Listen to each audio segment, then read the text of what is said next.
ठाकरेंचा आणखी एक आमदार शिंदे गटात जाण्याची शक्यता। सूत्रांची माहिती तर ईडीकडून वायकरांवर पक्षांतर करण्यासाठी दबाव, संजय राऊतांचा आरोप।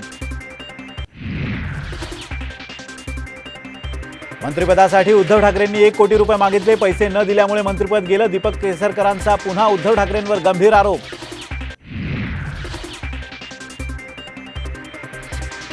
अजित पवारांसोबत जाणार, बाबा सिद्दीकींनी भूमिका केली स्पष्ट। लवकरच पक्षप्रवेश करणार असल्याचं केलं जाहीर।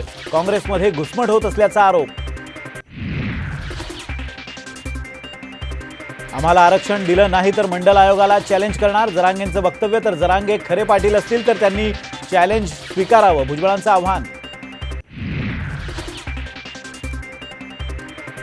कोल्हापुरात राजेंद्र वरपेंची भेट घेणाऱ्या अंबादास दानवेंना क्षीरसागर समर्थकांचा विरोध। शिवसैनिक आणि पोलीस आमने सामने।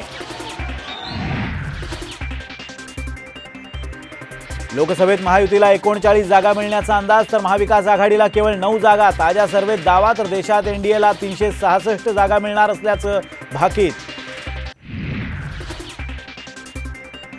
काँग्रेसच्या 10 वर्षातील कार्यकाळाची श्वेतपत्रिका मोदी सरकारकडून लोकसभेत सादर। उद्या चर्चा होणार, तर श्वेतपत्रिकेला काँग्रेसकडून ब्लॅक पेपर काढून उत्तर।